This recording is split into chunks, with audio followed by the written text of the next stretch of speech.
ప్రభునందు మృతి పొందినటువంటి వారు ధన్యులు. ఎవరు చనిపోయినా అదే వాక్యమే.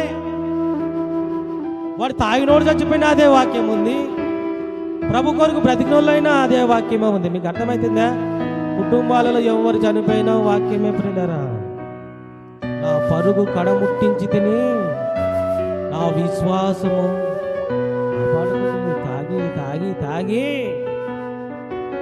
తాగి తాగి చచ్చిపోయి విశ్వాసము కాపాడుకుంటుందండి వాక్యం. ఫ్లెక్సీల మీద వాక్యాలు పెట్టుకున్నంత మాత్రాన పరలోకానికి పోతామా? పోతారా? పోరు. పాస్టర్ కూడా మీ సంతోషం కోసమే రాసుకోండి, పలానా రెఫరెన్స్ అని చెప్తారు. మీ సంతోషం కోసమే మళ్ళీ ఒక ఫోటో ఫ్రేమ్ చేయించి దాని మీద ఒక వాక్యం. మనం సంతోషపడడానికే ప్రియులారా పోతామంటే పోము.